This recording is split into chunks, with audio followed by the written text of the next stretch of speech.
Portugal, there's a YouTube show full of fun facts you need to know. Hola, bon dia, Alegria. Munson here with the Good Morning Portugal show, the live stream, the podcast, and the Portugal Club, where we'll go for our continued coverage of the aftermath of the Storm Kristen event, the national disaster, basically, here in Portugal. We've got a few updates there. Honestly, I am knackered. I don't know how you're feeling. I've said it before. We've been very fortunate as a family here, but the ongoing situation, keeping an eye on it, and the times we live in are quite exhausting, are they not? I don't know if you're experiencing that as well. Morning, Pete, T-Duck, Chris as well. Is there a Capricorn Chris Chronicle in the chat this morning? Paul Rees joins us at about 20 past this morning with an update from Central Portugal. Your comments are now on the screen. Should I be willing to take that risk and automatically publish anything you're going to be saying and entering into the chat there, keeping a close eye on that this morning. And we are oh, look, okay, fantastic news there. Okay, good news from Philomena's household. Okay, I'll get to that as well. My goodness, right, okay. Yeah, Paul joining us with an update from Central at around 20 past, and a gathering as we have been every morning to check in as a community, see how things are, see if anybody needs any help, see what's going on in the long and inevitably slow clear up that we are in the midst of right now. Chris was here at 10 to 8 this morning, which was sooner than I was, or earlier than I was. Hola, bon dia to you. T-Duck, bon dia, alegria. We definitely need some of that alegria. A lovely video outro, and I'm sorry I haven't played this sooner, from John Heimbach. Good morning to you, John, as well. A lovely 20 seconds or so from his neck of the woods with the birds singing. The ground is waterlogged up there, but the birds are trying to sing the sunshine back. That's what they do, isn't it? Or is it the other way around? Does the sun make the birds sing? I think it's a joint effort, a team effort, and a longing for such conditions here in Portugal. For those of us able to be dry and safe, maybe we can affirm those longer, brighter, warmer days here. But I think maybe a couple more of this rain. We'll take a look at Safe Communities Portugal as well, to see what the weather prognosis is and anything else that they're sharing with us this morning in their situation report. Tends to be published at around 9. Yeah, they've definitely got meteorological forecasts for today. We'll take a look at that. And some nice pictures of Marcelo meeting and greeting the new president, Antonio José Seguro, who I wrote about last night, a little piece about him for the Portugal Resident this week. The Pina Palace, who doesn't like a Pina Palace first thing in the morning, is temporarily closed. The beautiful Disney, before there was a Disney here in Portugal, or anywhere in the world, in fact, the beautiful palace of Pena. Where is that? Not Cascais. Where is that? The constraints observed in the Serra de Sintra. Sintra is the place I'm looking for. As an alternative, the suggestion is the Largo de São Pedro Park, and to walk to reach the monument. So you can go, but the ramp to the Pina Palace is closed. I beg your pardon. You'll have to take different parking arrangements if you're daring to go up to Sintra and the Pena Palace this morning. And situation report yesterday might touch on that as well, although I imagine you're fully up. No, that was a situation report last night, so that's still fairly current. We can do that too. Good morning to you, Jackie. February showers bring February showers bring February showers. That's a weather forecast that's accurate as well. It's still peeing down here on the Silver Coast, and howling wind. Fevereiro engana as velas ao solheiro. February deceives the old ladies with its sunny weather. Did you make that one up? Because even if you did, I don't think you did actually. That sounds like a proper old Portuguese saying. Don't get too carried away with the merest hint of sunshine. Tales from the train. It's all relative. The people. Let's say an adult, shall we, that hasn't been taught to cover his mouth when he coughs. There is no excuse. It's disgusting. Chris, how long until you actually say that to people on these rather feverish situations, and that's not an unwise word to use potentially there. You're seeing much more of people, what you call alarm clock Britain, taking issue with people on public transport, speaking up. And the driver who gave chase to a thief on a bus, left his bus and passengers, ran off, thumped the guy, got the necklace back, put himself in hospital because he. Anyway, I won't go into the details because it's breakfast time. But there's more have a go heroism, it would appear. This comes and goes, doesn't it, in society? Bad manners, anyway, Capricorn. Maybe if you can get him to look at the Good Morning Portugal show, we can tell him from here, from a safe distance, out of swinging distance. Chris, good luck on British public transport. I don't think that one is true. Very good. Can we have the full hour to do? Well, yes, okay, Chris. If we're offering moral support from this distance to get you to work, get you safely into the hands of your personal barista, we're delighted to do so. Channel supporters always get, yeah, exactly. I'll hang out behind the scenes for the channel supporters if necessary, even if the public transmission is cut short. Well said, Tito. Bon dia, Sarah. Thank you very much. On this day, loving these, the return of this day in Portuguese history, marvelous. We have explorer Vasco da Gama departed from Lisbon in 1502 on his second voyage to India. Liked it so much the first time. Must have been all those going raves, right? This expedition, not to mention the food, this expedition, the fourth Portuguese India Armada, involved 15 ships and around 800 men.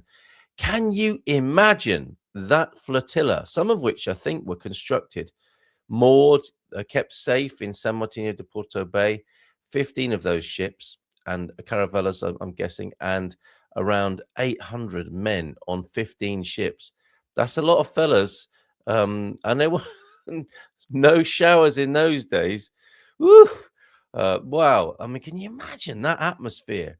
King probably popped down there, or one of his envoys, to see them off. Give him a few gold coins and some ship's biscuits. Imagine the state of them after a few months at sea. Extraordinary. 1502 then. Vasco da Gama sets off 15 ships, 800 men. And in 1763, Portugal formally ratified the Treaty of Paris, which ended the 7 Years' War.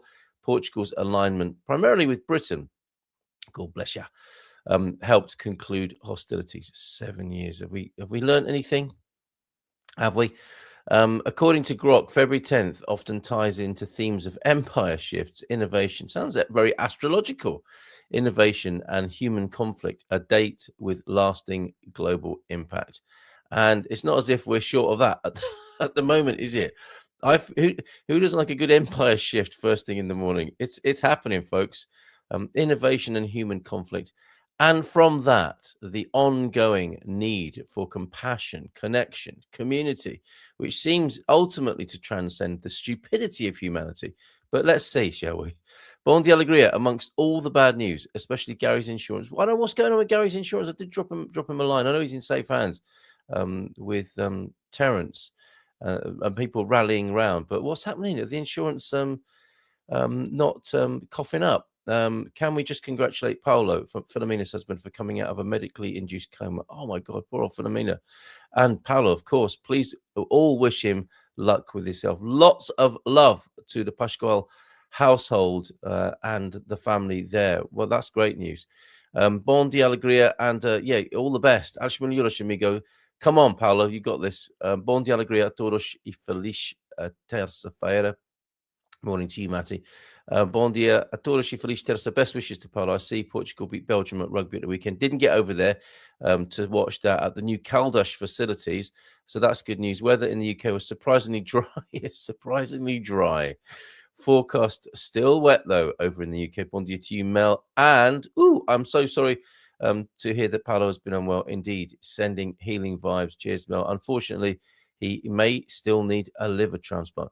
The liver technology, as it was, extraordinary, isn't it? I understand the human liver is capable of regenerating itself. I remember going to a talk for some reason long ago in Sheffield about liver regeneration, and they put a kind of they chop it, put a kind of super glue on it, and it regenerates itself. But perhaps he will need a liver. My goodness. Lots of love to you, Paolo, Filomena, and the family over there in Miranda de Corvo. Full hour, including the waiting for this. Oh, Matty, let it go, man. All right. A full hour would be 2 minutes after 9. I noticed it myself. I'm just as harsh on myself as you are, Matty. Actually, I'm not. Good morning, everyone from Gemini. Garvo is here. Anyone know how the river in Tamar is looking? Because I'm due to go there today. What's going on with you, Garvo? I gave you a call, mate. Do we need to get a work party together and come over to yours at some point in the next little while? Do let me know. What do you need? I was unable to. Presumably, I don't know if you're able to retrieve your WhatsApp calls, but I'll drop you a call there. Let us know what you need, mate. I know you're very stoic amazing, really, in your ability to take care of business. But perhaps you need a bit of support. Let us know, mate. And if anyone is in Tamar, is Kate here yet who can report on that? I did see a bit of footage of the river in Tamar, which was looking it's the Nabar, is it? Nabo, I can't remember, or was that Radish? But the river in Tamar, swollen, of course, as all rivers are in Portugal, but the town safe for the time being. Or it was a couple of days ago when I saw that little waterway. There are little waterways, aren't they? Tributaries off, even in the town there, as I recall. Very dramatic in Tamar. Gary, let us know what you need, mate. Matty, take your gloves off. No gloves. Are these typos? Just fat fingers, small keys, and too lazy to reread before sending. Well, thank you very much. Best wishes to Paolo and family from Matty. Hope all goes well, and he will have a complete and speedy recovery. Excellent. Hola, bon dia, Malta. Off to Coimbra today to check out Coimbra. Any news on the dam there, the Santa Clara Dam that we have been talking about as well? What's going on in your neck of the woods, everybody? Let us know. Recovery is in progress where possible, isn't it? Although continued rain. We'll have a look at that weather and we'll greet Paul soon. Bon dia, Portugal. Been talking about you, Joao Ernesto. Maybe that's what brought you to the screen this morning. And welcome to new viewers who we know are joining us. The numbers are up. It's a shame, isn't it, that I'm sure it's because of the disaster that more people are clicking on Good Morning Portugal to find out what's going on. Feel free to stay when this is more firmly in the rearview mirror, and let's connect as a community here in all conditions. Just avoid the river from when Diane was there last week.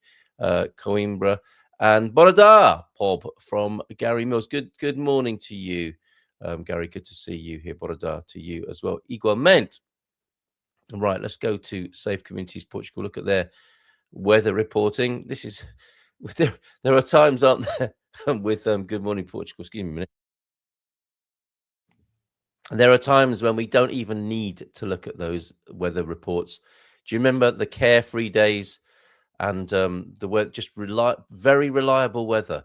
We knew could get the shorts on, the flip flops, because we could pretty much guarantee comfortable, at the very least, comfortable sunny weather for most of the day. Showers were something that happened just infrequently, and a bit of a downpour, then it would return to standing sunshine, warming your bones. Those do seem like almost seems like another country right now at this time.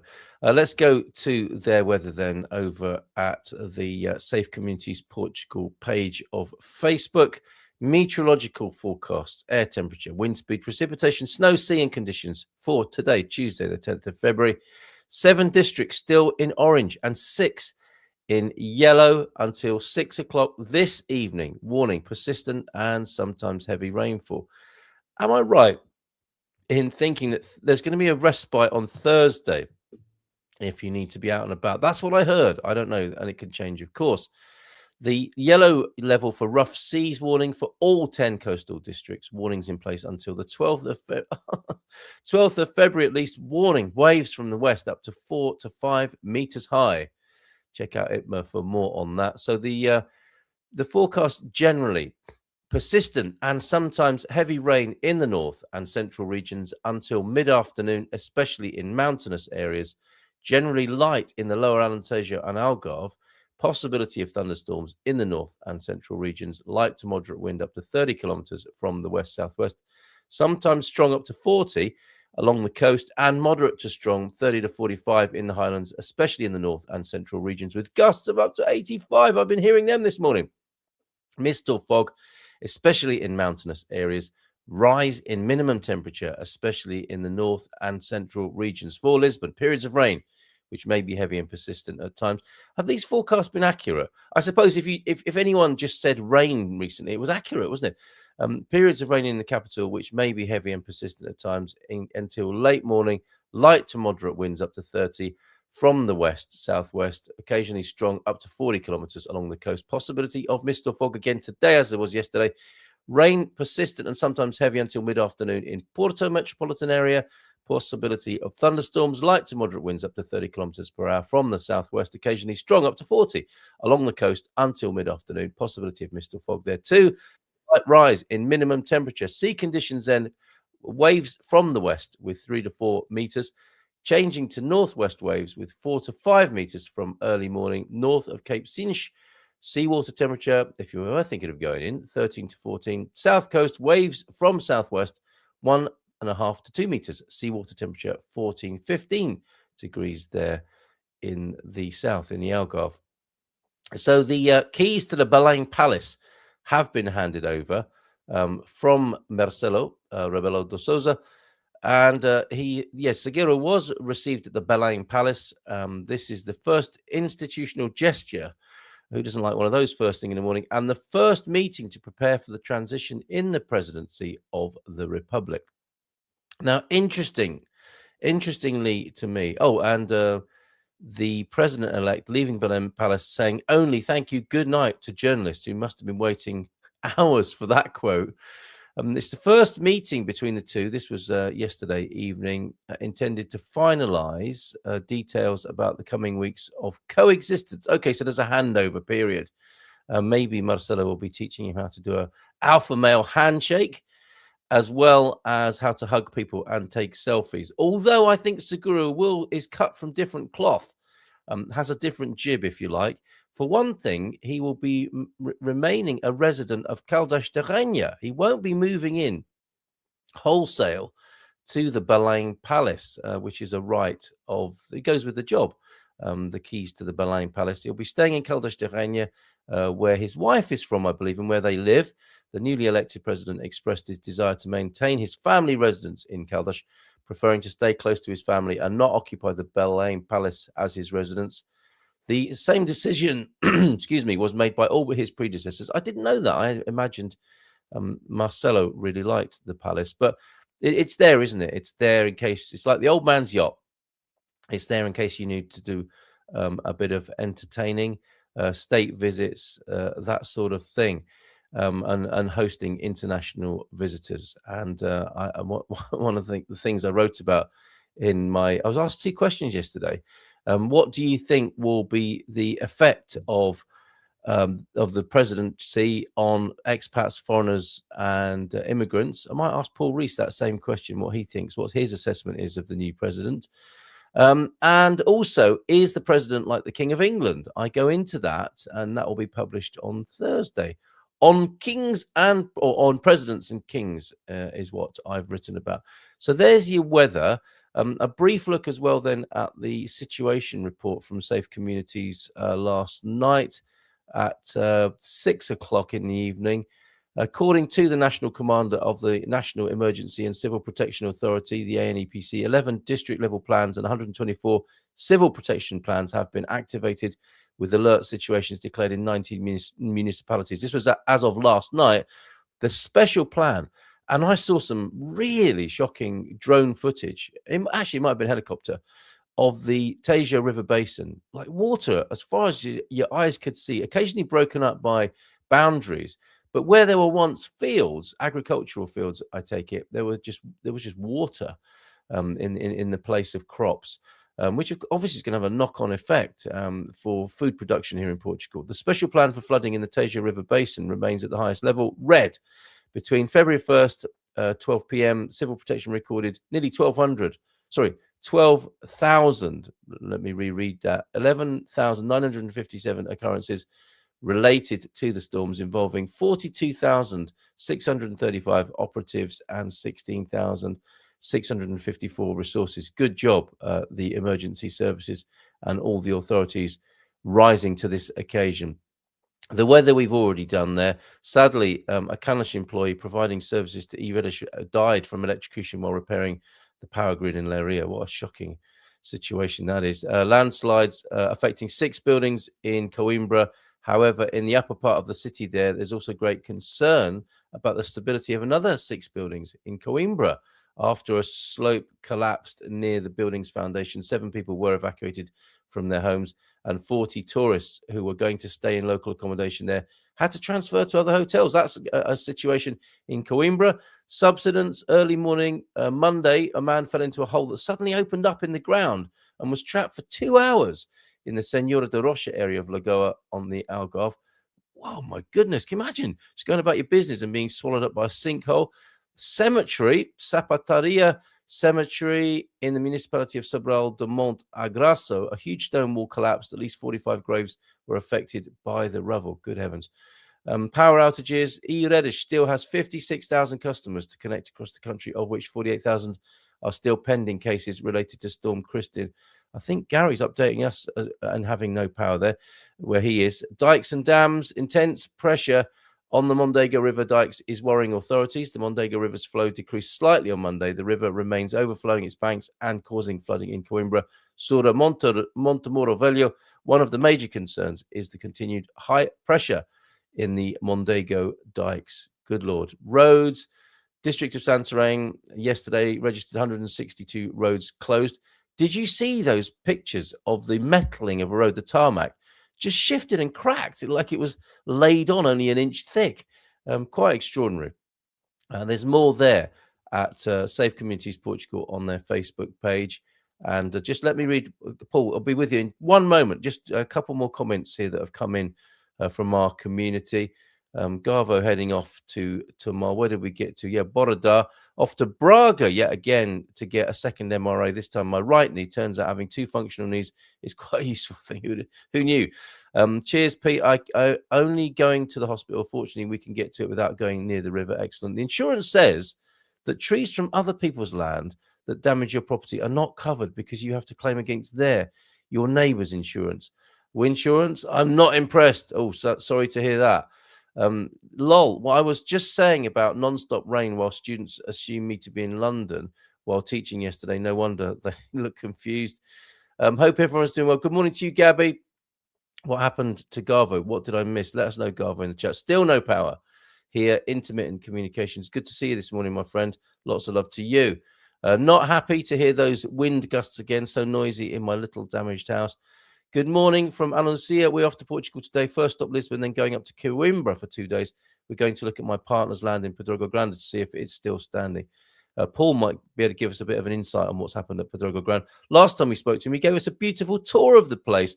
Bon dia, same. Planning a trip to Porto on Thursday from Central Portugal Grande, waiting for a precarious damaged tree to slip off a terrace with all the ground situation. Oh my goodness. The land will still be there. No worries. You might see fallen trees and a roof blown over. Depends how well it was built and the state of the building before the storms. We're decoding everything that Matty's writing this morning. Good luck with that appointment. To the porky feet. If only bladders regenerated. Right, okay. 2 of those buildings are abandoned in Coimbra, including a very precarious looking apartment block. My goodness. Thoughts go out to the young family of that's right. The chap who was electrocuted. A 37-year-old subcontractor was killed outright fixing power lines in Leiria. How awful. Ered is still making inquiries as to why there was a power surge. Good Lord. Right, let's welcome Paul, not in the usual way with a rapturous round of applause, which doesn't seem appropriate right now. Let's just welcome him onto the stage for an update from Central Portugal. Good morning to you, Paul. Muito bom dia. Well, Muito bom dia, mate. Another day of rain, but yes. I did look at the weather forecast for the next week, and there are some hints of sunshine coming up, but muted, I would say. Yeah, we needn't get our hopes up too much just yet. How has it been, Paul? As I said, the last time we saw you, you gave us a delightful tour through Pedrogo Grande, didn't you? Who knew that only a few weeks later, Central Portugal, this country, would find itself in a national disaster? How's it been over there from your experience?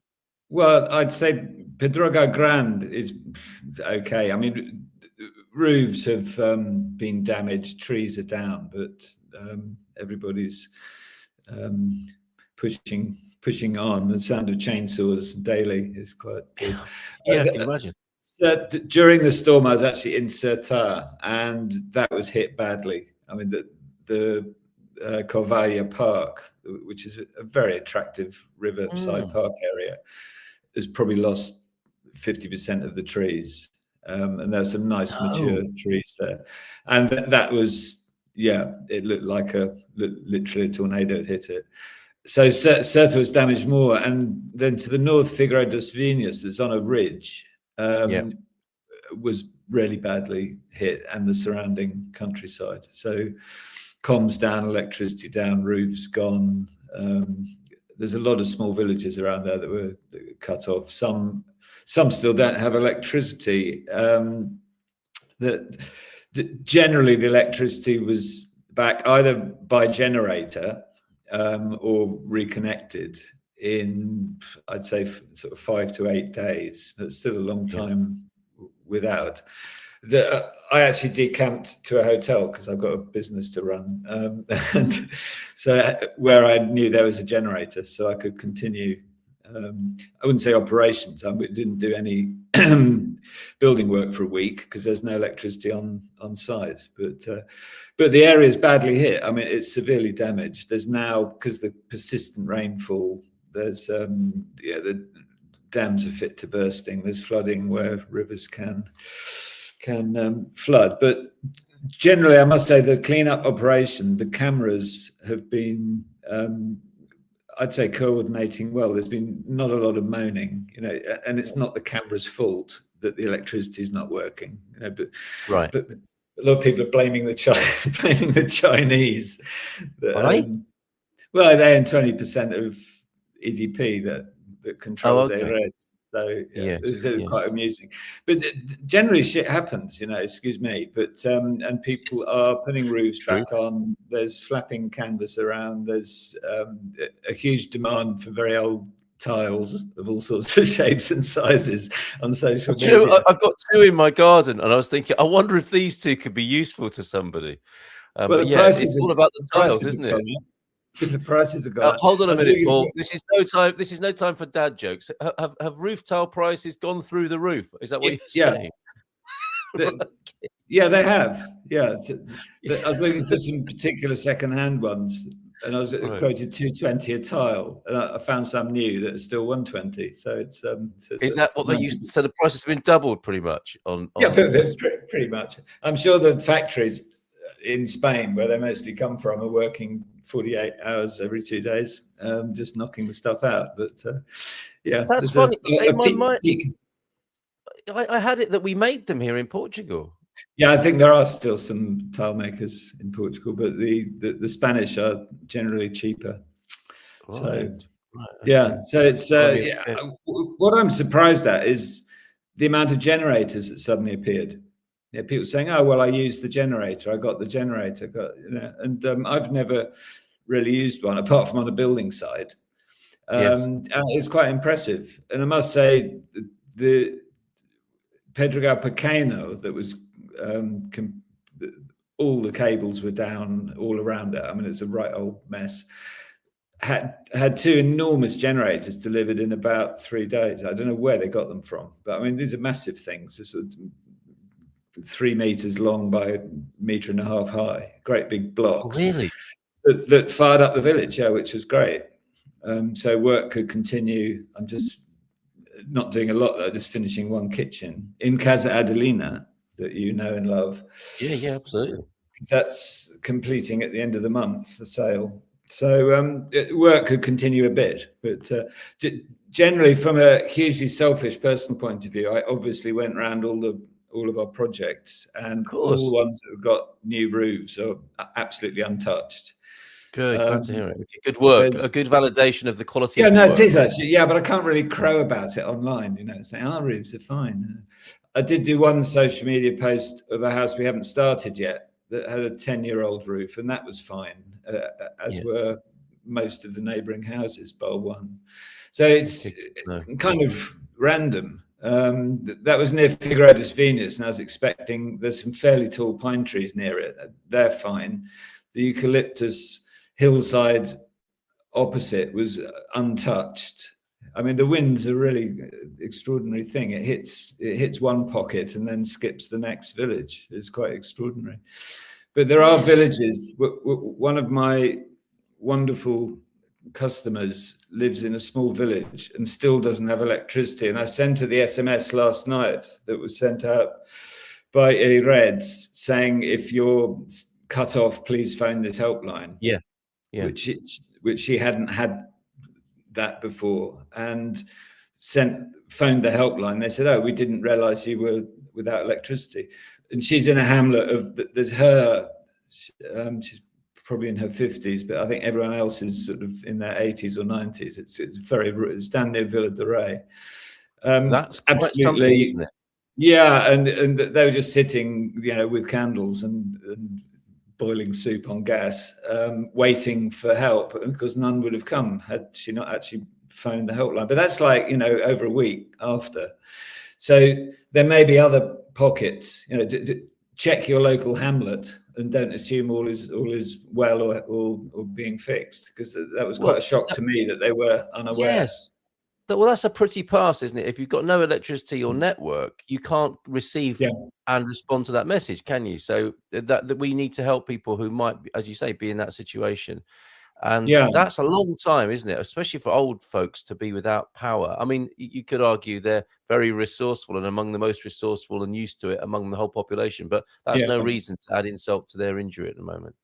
No, not really. And eventually, when you've eaten the last chicken, it's going to be a bit harsh. I drove down to that area I had a spare gas heater to drop off, and that area between Certa and Villa de Rey is pretty bad, because it's mostly forest and undulating, and pine forests are absolutely. It looks like those pictures of the First World War where you've got tree stumps and little else.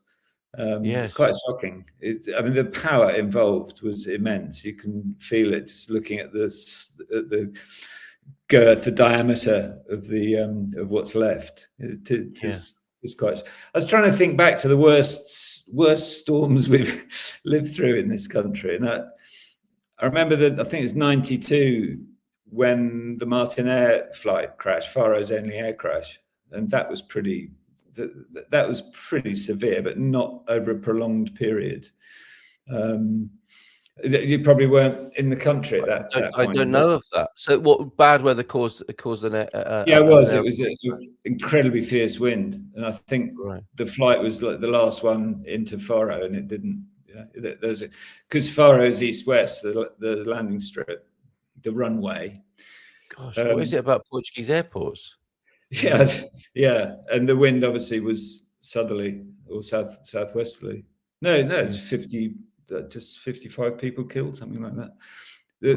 There's the famous British couple, John and Sheila Watts. I remember writing about them, not back then, who the thing crashed. They're in the smoking compartment at the back, and the thing crashed, and they unbuckled themselves and walked to the terminus, as it was then.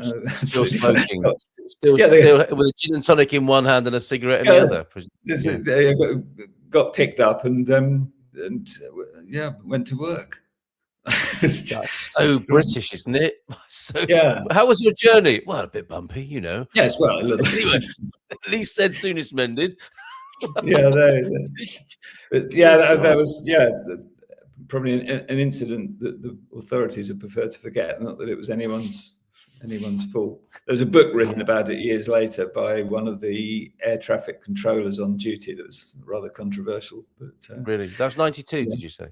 Yes, it was 92. But there have been some bad ones. I remember the tornado that ripped through the Algarve. I think it landed at Benagil and went through Lagoa and ended up damaging Silvish, and that's quite dramatic, but localized as it sort of weaved off through the hillsides. But that did a lot of local damage. But this one is the whole region, basically. I mean, I think it hit in Leiria really badly. I haven't been to I have actually. I went into Coimbra the other day,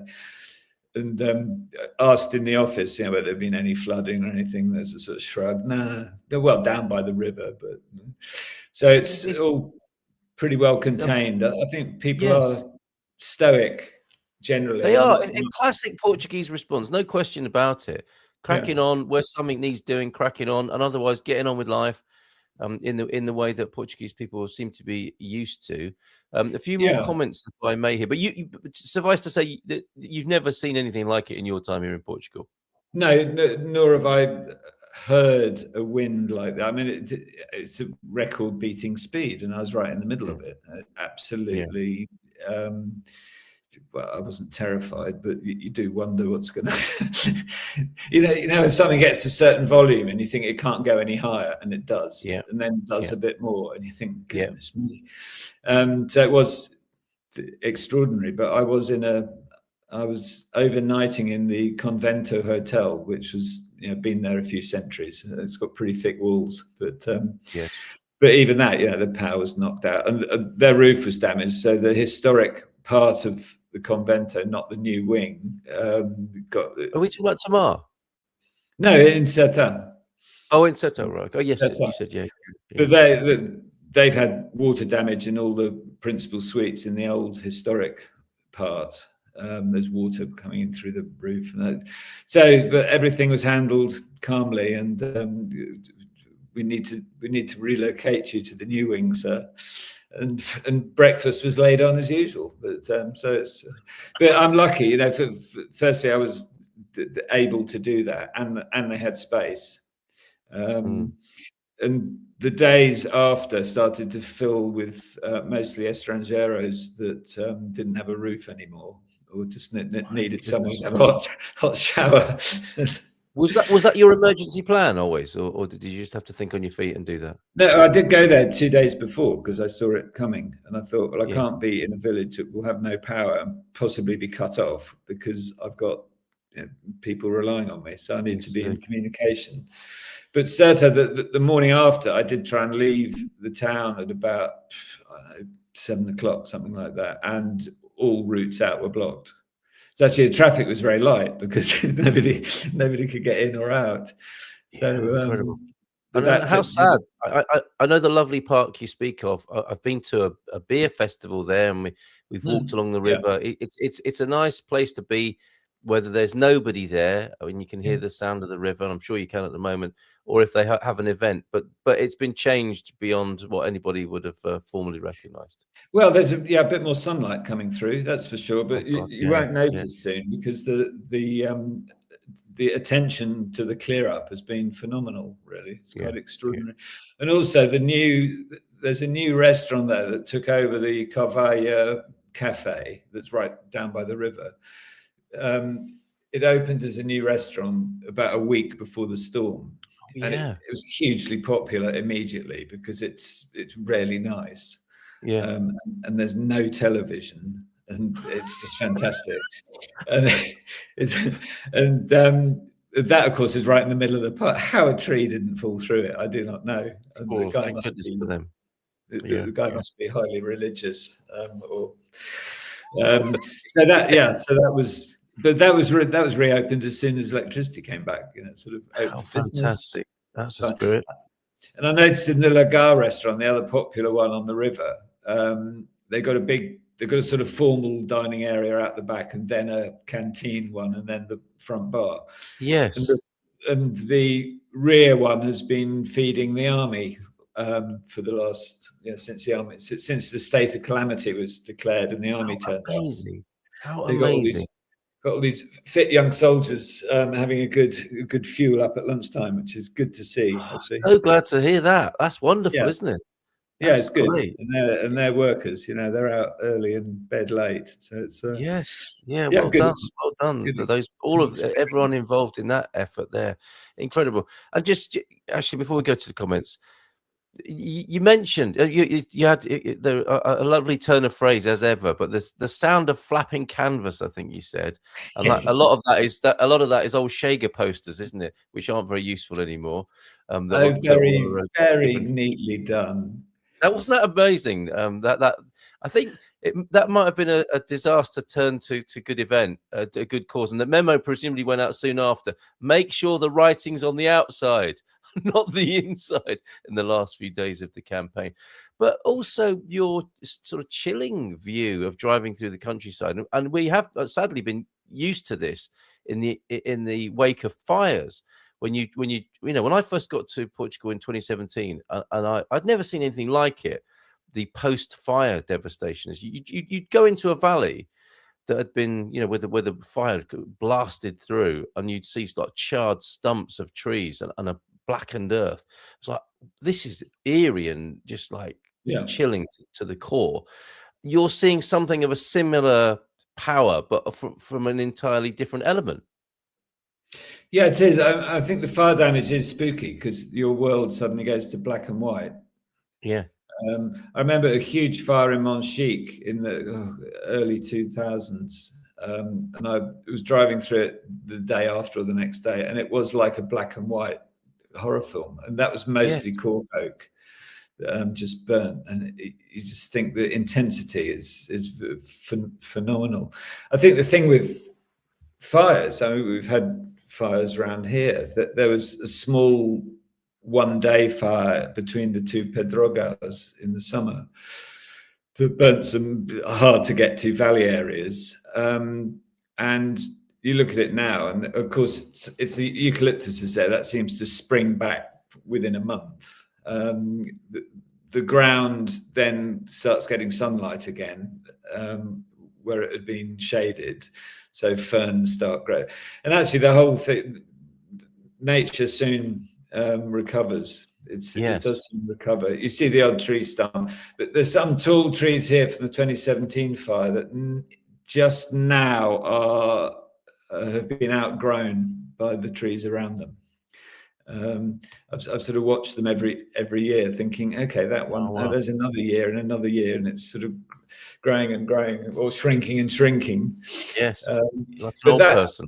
You wouldn't know now the 2017 fires had happened unless somebody pointed it out. Yeah, I mean, but this cleanup's going to take a whole lot longer, isn't it? And the damage that's been caused is so it's damage. There's two things. There's damage to property. There's damage to empty property that will get even more waterlogged and degraded. The damage to people's property, neighbours are helping those that are unable to scamp around roofs. So the contractors are offering. It's a contractor, a friend of mine, Carlos, in Figueira das Vinhas, who's basically working for free. Is that the great Carlos Guerra? Yeah, indeed. Yeah, he's an amazing man, isn't he? He's offered to come on the show. He's a top man. I saw a little ad he did the other day saying, basically, if you're old and unable to scamper, he'll sort you. He's such a nice guy. So it is. Yeah, it is a mixed picture, but I think this sort of recovery is quicker, rather than nature regrowing through burnt areas. Okay, there's a lot of trees down, but they can still be used and still be harvested. And everything, you could say the forests have been thinned out, but it tends to be big clumps of flattened, and then round the corner, that it's fine. It is quite random. I feel sorry for the wildlife. I was wondering what all the me too do and must be absolutely terrified. But that's just incredible. No, that occurred to me as well. And like being a fish at the moment, I don't know what happens. I said to it's funny how our minds work. The waters are all I was looking at the river in Serta and thinking, I wonder what the fish are doing. I wonder if they're getting enough. But I'm sure everything's fine. Yeah, nature's far more powerful than the humans that think we can control it. Well, I think you make a good point. And there is going to be a long and extensive clear up in a different way to the fire-based disaster that we're perhaps and sadly more used to here in Portugal. Also, we managed to vote a new president in Paul. Whilst all of this has been going on, what are your? What were you surprised by that? What are your first impressions? it sort of happened in the background, and Seguro got in. He was always going to. Right. But But you say that now. You say that now. I mean, is that what you always thought? And yeah, you absolutely, right. absolutely. But Portugal is so unshager fundamentally. Right. It's a reaction. The Shager's a reaction. It's the right wing. It's people being whipped up. It's the dull and incompetent thing. Oh, no, blame it all on the foreigners. I mean, come on, have we not moved on from this? But I think Portugal hasn't got. I don't think Portugal's got to this yet. Right. You know, it's not the highly developed sense of nastiness that the UK is witnessing at the moment. That is another cracking quote. Highly developed sense of nasty. That's a book jacket quote, if ever I heard one. Yeah, well, the British are very good, and the Dutch, of course. It sounds like an old pope talking about the British and their highly developed sense of nastiness. Okay. And he says this as a Brit, everybody. Okay. Yeah, absolutely. Yeah. No, but I mean, it's a I suppose a cross-party coalition has won through. So safe pair of hands. A hard act to follow, I must say. Yeah, that's definitely true. a hard act to follow. But it's the president. It's not the president of the United States. It's the president is it's non-political. It's I'm trying to think of the phrase for it. What, stately? It's not a role without power. It's a ceremonial role, and it does have a degree of power and respect. And it's a republic, and we have a president, and that's absolutely fine. He needs highly developed social and international skills. That's fine. And in terms of, yes, he passes legislation and can knock stuff back, but actually then Parliament can overrule it. It's all a bit of a mishmash. So let's see how good he is at swanning around. The last one was excellent, and the last one had the support of the people. If ever there was a disaster, I got the feeling with the last one that if somebody tripped and stubbed a toe, he'd be there hugging them and kissing babies. He was there, wasn't he? He was there kissing it better.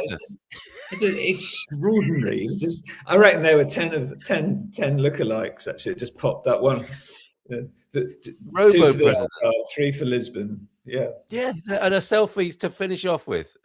Yeah, but we'll see. You know, it's the president is voting. I was surprised so many people voted. I think this is excellent. Yeah. Well, good turnout and the highest number of votes for a president ever, as I understand. Yeah, that's good. It is. That was the ballot card that people were turning. This actually I just saw on Carlos Cuerda's timeline. Thank you very much for that. Tell me how you're going to. You can tell me how you're voting in the comments if you like, if you were able to. And this was the offer he made. This is the wonderful gesture that you were talking about. We're here to help. Carlos, yeah, what a lovely fella. And he even went to the trouble of creating that bilingually as well. There was a Portuguese and English version of and so safe hands then with the new prez. And we look forward, of course, to the handshake, the big handshake when he meets Trump. Marcelo did that so brilliantly as well, didn't he? With that alpha male straight in there, pulling him in, shaking him about, and he was like a good 6 inches shorter than Donald, wasn't he? And he was still in there, and he's right up in his grill. And we'll see what happens with the new guy. He's a tough act to follow. I think in terms of PR, there's a lot of coverage when the president is sort of glad handing his way around the world. But we'll see. We'll see what the sort of percentage of foreign versus domestic. As I say, it does have a hard act to follow, but it's kind of over, and let's get on with it. I'm far more interested in the day-to-day politics and the running of the country and the various governmental departments. And he comes at an interesting time, doesn't he? He comes in, the worst of times in Portugal, so that'll be an interesting situation for him to get his mind around. He's not a lawyer, as I understand it. His speciality was international affairs, so he's made for the job, you might say. Sorry to hide you with Gary's comment here, but this is important. Thank you to everyone for their offers of help and support. But we have to stay put until things settle down and keep an eye on the place with flooding, etc. We also have cats, so they need looking after. Lots of love to you, Gary. Andy, there's talk of an illegal solar installation connected to the grid that had a brief window of sunshine and returned the power generated direct to the grid down the wires. Do you know anything about that, Paul? An illegal, it's like is it a Robin Hood situation where they taking, well, I stealing power from the sun is not exactly illegal, but how it's connected is perhaps. I don't know. I don't understand that at all. All right. Our roof was blown clean off in Portugal. It was pretty bad here. Just behind our house, about 3 acres of pine forest was snapped in half like matchsticks. Seen that with my own eyes before now. Be very careful with generators. This is a good warning. Remember, at least 1 death and 5 intensive care from using a generator inside without ventilation. You have to be careful with that. If it runs on fuel, gas, you've got to have an exhaust for that. Sorry to hear that. We can see wooden electricity posts just snap as they are completely rotten or fall over with no purchase due to the saturation of the ground. And of course, that's prompting talk of burying these cables. Wasn't it just so pathetic to see those mighty pylons bent over double, like, weary pylons, these incredible structures just bent. And the concrete cable carrying posts just snapped in half. Yeah. Wind snapping concrete.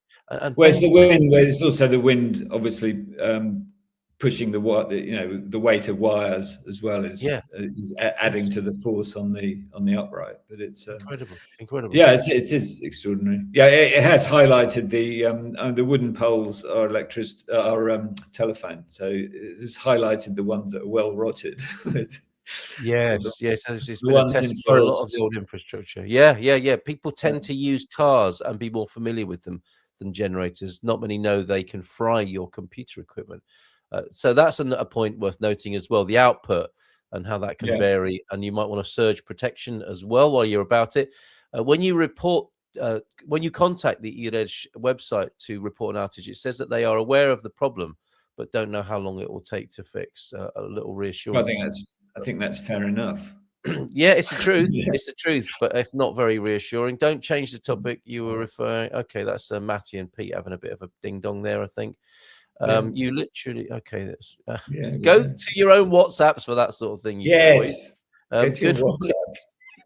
Pete, Paul will bang your heads together in a minute. Good morning to you both. Huge rains overnight. From Hugh. Good morning, Hugh. River getting out of its banks again. I remember climbing a lookout tower near Tocha, only to see black stumps as far as I could see across the landscape there in the Aveiro district. That would be. He can dissolve Parliament. And somebody said, when they asked me, is he like the King of England? I think my first reaction was, I certainly hope not, but I don't think they meant that. He can dissolve Parliament, as can King Charles, but the chances of it happening, it's got to be pretty extraordinary. Well, to be fair, we do live in extraordinary times in the UK. He might, he's got a number of fronts he's fighting on, hasn't he, Charles III? It's a bit like the head boy of Westminster School can drive sheep over Westminster Bridge, grow a beard, and be married. None of which have ever happened in the history since 1511. So it makes you wonder. How did that come about? For one thing, it's just things that you can do that never happen, but they're still there. But yes, Hugh, he can dissolve Parliament under, I don't know what circumstance would have to happen for that to happen. I suppose where the hung parliaments can be dissolved. The last president said that the party that got the most votes, I think, was Social Democrat. I forget what happened, but he said, no, you're going to have to go away and talk to your colleagues, your opposition, and come back with a more sensible proposal rather than having a tiny majority, which is when the Socialists got the support of the Communist Party. Those two in the same bed was an extraordinary event. But he has a certain power to craft at least a working parliament. Yes. But then dissolving it a bit odd. I think there's more work done before Parliament is authorised. Before that button is pushed. And I can't get out of my head the image of you in the highest office at Westminster School driving your sheep and taking your new bride and with a full beard, not the bride you, this is, across across Westminster Bridge. Did you get to that high state of office at school? No, absolutely not. Absolutely not. It's more of an honor not to be that man than to be him, I suspect. Yeah, it is, yeah. Beard, bride, and sheep notwithstanding, burying cables is fantastic. But as long as they keep the road infrastructure strong to keep them safe, not normal in Portugal. Also harder to repair because they have to dig up the ground first. That's true, isn't it? And the King's sacked. The King's representative maybe sacked the Aussie PM in 1974. Well, that showed them. Well, that's good. Yeah, that's nothing. We Nothing probably less lost the cricket. We'd have to check the Test match results. Yeah, she is obviously a revenge sacking, that one. In terms of burying cables after the 2017 fire, there's a lot of telephone fiber optic was buried because one of the conclusions of the report was having an above ground phone system wasn't very helpful in an emergency situation. So that was kind of happening, and it's why a lot of villages in remote places have got really good broadband. But they're not buried like dug in; they're buried in channels. You can pull them out again. It's. I think I've seen that level of installation. I think my dog's urinated on it, in fact. Sorry about that, everybody, in whichever village that was. I hope it didn't cause any disruption to your supply. Those buried cables are very expensive, as I well know. Yes, Peter, you went for that option by the sound of it, and they do it progressively. In my old city, every new area could only have underground cables, which developers quite right paid too. for. Yep. Now the whole city only has underground. But won't we miss that, Paul, to see a Portuguese building adorned with the cables since 1923, the first electric cables, presumably, or something like that? Oh, it's shocking. I remember in Oliao, it looked more like Mumbai. I mean, just absolutely incredible. If you actually focus on the cables, then you realise that your sight line is festooned with cables. It's just extraordinary. Right. And yet, when I wanted an electricity cable buried in front of a particularly fine historic building I was doing, the trouble. So I just dug a trench, and I said, "I'll dig the trench for you. You come and bury it," and which they did eventually. So that one small corner looked really nice, but no, it's shocking. It's shocking. And then you get, I think it was Vodafone turned up and started stringing up wires everywhere for goodness cable sake. ties.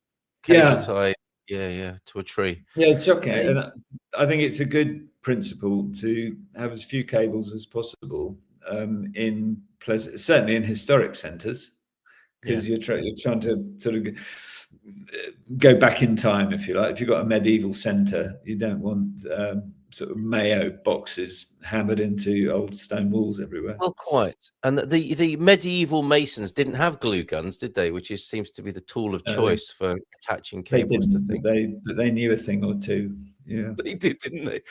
Glue was probably made from horses in those days, and that was probably a sticky mess that you don't want on the outside of your beautiful building. I mean, I am forever painting cables that run across the front of the building. I was looking at one yesterday that's dropped off its hook, that is not yet painted white in Pedroga Grande, and I was there with the future purchaser staring at this cable, and she said, "Are you able to get rid of it?" I said, "No, we just paint it out, basically."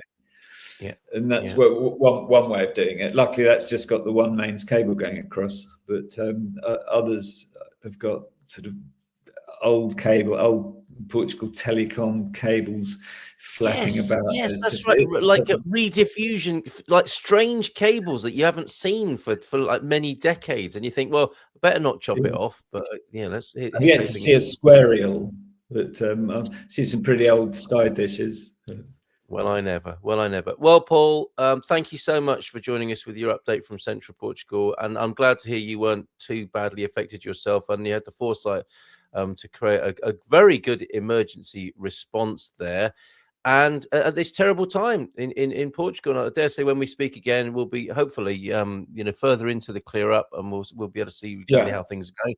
And the president will be had his first month under his belt. So thank you very much indeed, and go well. Always a pleasure. in your part of Portugal. Yes, Okay. still can't get the bearded bride and sheep out of my mind. That's Probably just- never will. You're Thank gonna you, have to Paul. get over it. All right. Thank you very soon. much indeed. Ciao, ciao, Bye. ciao, ciao. All right, bearded brides and sheep. We didn't expect to be talking about that this morning, Westminster School.